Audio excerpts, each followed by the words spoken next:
तो दोस्तों जैसे एमसीयू के पहले 3 फेज यानी इन्फिनिटी सागा का मेन विलन था थैनोस, वैसे ही इसके अगले 3 फेज यानी मल्टीवर्स सागा का मेन विलन है कैंग द कॉन्करर। और एंटमैन 3 यानी Ant Man and the Wasp Quantumania की इस मूवी से न सिर्फ फेज 5 की शुरुआत हो गई है बल्कि ये विलन पूरी तरह से हमारे सामने आ गया है। एमसीयू की इस मूवी नंबर 31 में एंटमैन का सामना होता है एक ऐसे विलन से जिसने समय और ब्रह्मांड को जीत लिया था। अगर आप इस फिल्म को अच्छे से समझना चाहते हैं तो ये वीडियो देखते रहिए। आज मैं Ant Man and the Wasp Quantumania movie को शॉर्ट में एक्सप्लेन करूंगा, तो बिना किसी देरी के आइए देखते हैं।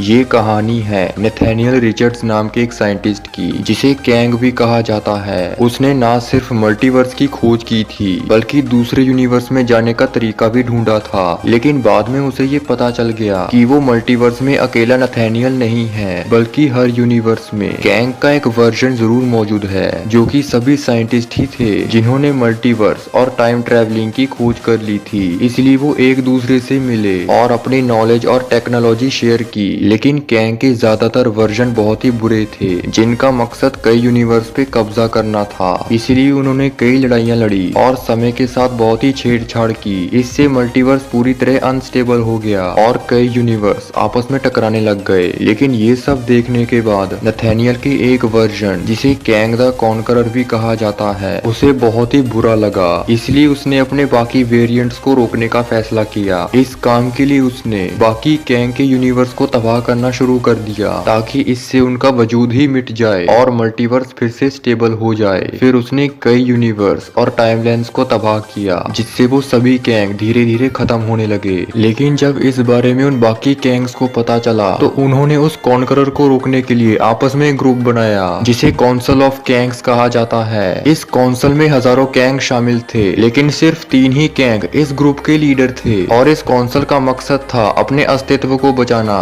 जिसके लिए फिलहाल सबसे बड़ा खतरा था कैंग द कॉन्करर। इसलिए उन्होंने कॉन्करर को रोकने का फैसला किया, मगर वो उसे मारना नहीं चाहते थे क्योंकि ऐसा करने से कोई दूसरा कैंग उसकी जगह ले सकता था। इसलिए काउंसिल के लीडर्स ने उस कॉन्करर को क्वांटम रियाल में भेजने का फैसला किया, क्योंकि क्वांटम रियाल में एक ऐसी जगह है जो कि स्पेस और टाइम से परे है। वहाँ पर कुछ भी करने से समय और ब्रह्मांड पर कोई असर नहीं पड़ता। फिर काउंसिल ऑफ कैंग्स ने कॉन्करर के मल्टीवर्सल स्पेसशिप को खराब कर दिया और उसे क्वांटम रियाल में भेज दिया। उस टाइम पर जेनेट वैन डाइन भी क्वांटम रियाल में फंसी हुई थी और उसे वहां रहते हुए कुछ साल हो गए थे। जब कैंग वहां पहुंचा तो उसकी मुलाकात जेनेट से हुई और वो उसे ये बोलता है कि वो गलती से यहाँ पर आ गया है। फिर उन दोनों में दोस्ती हो जाती है और फिर जब कैंग को ये पता चलता है कि जेनेट एक साइंटिस्ट है तो वो उसे अपना स्पेसशिप ठीक करने को कहता है और वो उसे ये कह देता है कि वो जेनेट को उसकी दुनिया में भेज देगा और उसका बीता हुआ वक्त भी लौटा देगा। लेकिन उस स्पेसशिप की ये प्रॉब्लम थी कि उसका पावर कोर डैमेज हो गया था, लेकिन फिर भी कैंग और जेनेट काफी मेहनत दिखाकर उस पावर कोर को ठीक कर देते हैं। फिर जब कैंग उस कोर को अपने स्पेसशिप में लगाता है तो वो चालू हो जाता है। कैंग का वो स्पेसशिप असल में न्यूरोकाइनेटिक था, मतलब कि वो उसके दिमाग से जुड़ा हुआ था। इसलिए जब जेनेट उसे हाथ लगाती है तो उसे कैंग की असलियत पता चल जाती है कि उसने कई प्लैनेट्स को तबाह किया है और इसीलिए उसे क्वांटम रियल में कैद किया गया है। इससे जेनेट बहुत ही डर जाती है और उसे ये लगता है कि उसने गलत आदमी की मदद कर दी, क्योंकि कैंग वहाँ से बाहर निकलने के बाद भी वो ही सब काम करने वाला था। इसलिए वो कैंग के खिलाफ हो जाती है। हालांकि कैंग उसे ये बोलता है कि वो उसकी दुनिया को बख्श देगा और वो खुशी खुशी अपनी बेटी के साथ रह पाएगी। लेकिन जेनेट अपनी पर्सनल लाइफ को छोड़कर पूरे मल्टीवर्स को बचाने का फैसला करती है। फिर वो उस कोर को लेकर भाग जाती है और वो उस कोर को अपनी पिम पार्टिकल डिस्क से बहुत बड़ा कर देती है ताकि कैंग उसे अपनी शिप में ना लगा पाए और वो क्वांटम रियल में ही फंस जाए। इसके बाद जेनेट वहाँ से भाग जाती है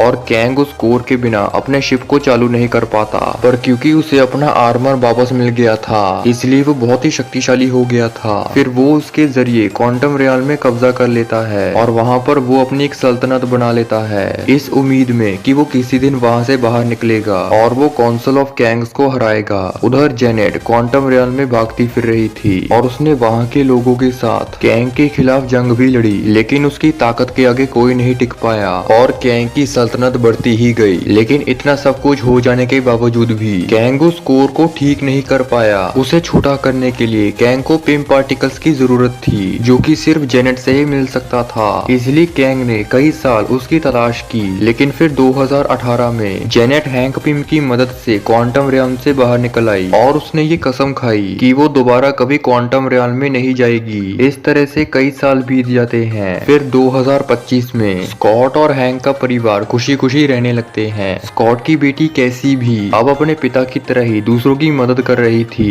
इसके अलावा उसके पास भी खुद का एक एंटमैन सूट था। इसके साथ ही वो क्वांटम रियल्म की स्टडी भी कर रही थी, जिसके बाद कैसी ने हैंक और होप के जरिए एक क्वांटम सैटेलाइट बना ली थी, जिसके बारे में जेनेट को कुछ भी नहीं पता था। फिर जब कैसी उस सैटेलाइट से क्वांटम रियल्म में सिग्नल भेजने लगती है, तो ये देखकर जेनेट बहुत डर जाती है और वो सैटेलाइट को बंद कर देती है। लेकिन तब तक वो सिग्नल कैंग को मिल जाता है और वो उसके रिस्पॉन्स में एक पोर्टल भेज देता है, जो कि स्कॉट और हैंक के परिवार को क्वांटम रियल्म में खींच लेता है। लेकिन वो सब वहाँ पर दो ग्रुप में पहुँच पाते हैं। एक तरफ स्कॉट और कैसी कैंग के खिलाफ लड़ने वाले फ्रीडम फाइटर्स के पास पहुँच जाते हैं और उधर हैंक, होप और जेनेट स्कॉट और कैसी को ढूंढने लगते हैं। फिर जेनेट का ग्रुप क्राइलर से मिलता है, जो कि पहले एक फ्रीडम फाइटर था, लेकिन अब वो कैंग के साथ मिल गया था और वो जेनेट और उसके साथियों को पकड़ने आया था। पर वो लोग उससे लड़कर उसका शिप लेकर भाग जाते हैं और तब जेनेट हैंक और होप को कैंग के बारे में बता देती है। उधर स्कॉट और कैसी जिन फ्रीडम फाइटर्स के साथ में थे, उन पर कैंग का एक सोल्जर मोडॉक हमला कर देता है। मोडॉक असल में डैरन क्रॉस यानी येलो जैकेट था, जिसको हमने एंटमैन के फर्स्ट पार्ट में देखा था।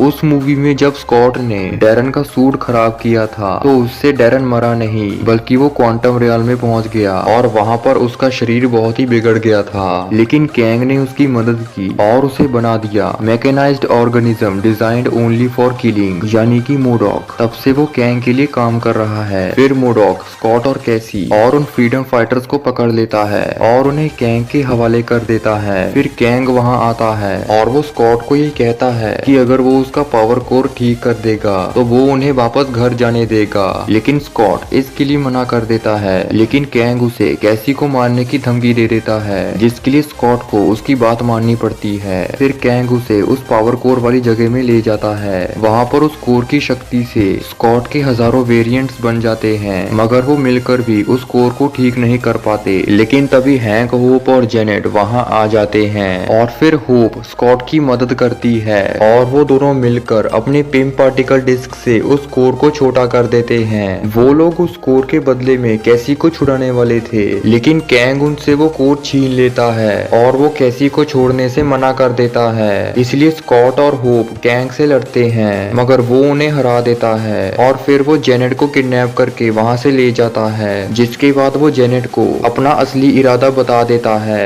इसी बीच मोडॉक हैंक पिम के स्पेसशिप पर हमला करके उसे घायल कर देता है। लेकिन तभी वहाँ पर कुछ बड़ी चींटियां आकर हैंक पिम को बचा लेती हैं। जब स्कॉट और हैंक का परिवार क्वांटम रियल्म में गए थे, तो तभी हैंक की वो चींटियां भी वहाँ पर आ गई और वो क्वांटम रियल्म के एक ऐसे फील्ड से गुजरी कि पल भर में ही वो चींटियां बहुत विकसित हो गई। फिर वो चींटियां हैंक पिम को बचा लेती हैं और फिर हैंक पिम स्कॉट और होप से मिलते हैं और वो सब कैंग को रोकने के लिए उसके किले की तरफ जाने लगते हैं। दूसरी तरफ कैंग उस पावर कोर से अपना शिप चालू करता है। इस बार वो अपने पूरे किले और फौज के साथ वहाँ से निकलने वाला था, ताकि वो काउंसिल ऑफ कैंग्स को हरा सके। लेकिन उसी दौरान कैसी जेल से छूट जाती है और वो बाकी कैदियों को भी छुड़ा लेती है। फिर वो उस टावर से सभी फ्रीडम फाइटर्स को एक मैसेज देती है और उन्हें जंग के लिए उकसा देती है। लेकिन तभी मोडॉक उस पर हमला कर देता है, लेकिन कैसी उसे हरा देती है और वो मोडॉक को समझाकर अपनी टीम में शामिल कर लेती है।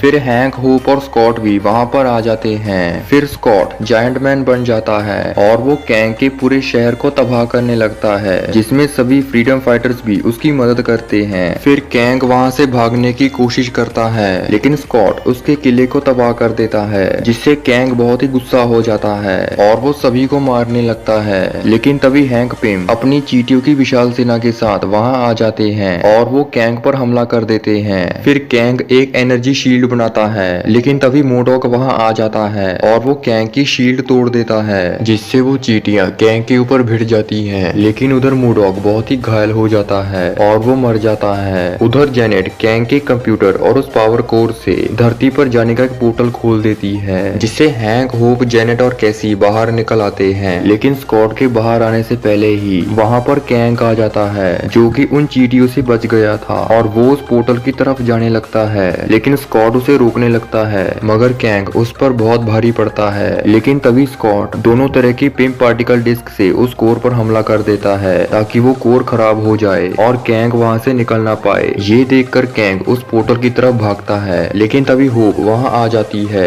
और वो कैंग को रोक देती है। फिर वो दोनों मिलकर कैंग से लड़ते हैं और वो उसे उस अनस्टेबल कोर की तरफ धकेल देते हैं, जिससे वो कोर फट जाता है और कैंग मर जाता है। लेकिन इससे वो पोर्टल भी बंद हो जाता है। लेकिन कैसी की उस सैटेलाइट में अब बहुत सारी इंफॉर्मेशन जमा हो गई थी, जिससे वो एक नया पोर्टल बनाती है और उससे होप और स्कॉट वहाँ से निकल आते हैं। इसके बाद सब कुछ नॉर्मल हो जाता है। लेकिन स्कॉट को अब कैंग की वो बात याद आ रही थी कि अगर वो क्वांटम रियल्म से बाहर नहीं निकल पाया तो बहुत ही बड़ी घटना हो जाएगी। ये सोचकर स्कॉट बहुत ही परेशान हो जाता है। मिड क्रेडिट सीन में हमें काउंसिल ऑफ कैंग्स के लीडर्स दिखाए जाते हैं, जिन्हें ये पता चल गया था कि क्वांटम रियल्म में कैद कैंग द कॉन्करर मर गया है। और वो लोग इस बात से बहुत डर गए थे, क्योंकि जिस कैंग से उन्हें सबसे ज्यादा खतरा था, उसका किसी और के हाथों मारे जाना उनके लिए सबसे बड़ी चिंता की बात थी। ऊपर से पृथ्वी के कई लोगों को, यहाँ तक कि अवेंजर्स को भी मल्टीवर्स के बारे में पता चल गया था। इसलिए अब उन्हें ये लग रहा था कि कहीं पृथ्वी वाले उनसे मल्टीवर्स की सत्ता ना छीन ले। इसलिए उन्होंने मल्टीवर्स के सभी कैंग को बुला लिया, ताकि वो उनसे इस बारे में बात कर सके। पोस्ट क्रेडिट सीन में हमें कैंग का एक वेरिएंट, जिसका नाम विक्टर टाइमली था, वो वहाँ पर टाइम के बारे में एक प्रेजेंटेशन दे रहा था और उसे सुनने के लिए कई लोग आए थे। और उसमें मोबियस और लोकी भी शामिल थे, जो कि कैंग को हराने के लिए उसकी जानकारी इकट्ठा कर रहे थे। तो दोस्तों, ये थी Ant Man and the Wasp Quantumania की एक्सप्लेनेशन वीडियो। और अगर आप ऐसी और वीडियोस देखना चाहते हैं तो हमें कमेंट सेक्शन में जरूर बताएं, और इस वीडियो को लाइक और शेयर जरूर करिए। और ऐसी और इंटरेस्टिंग वीडियोस देखने के लिए सब्सक्राइब कीजिए हमारा चैनल और दबाइए बेल आइकन, ताकि आप हमारी वीडियोस को सबसे पहले देख सके।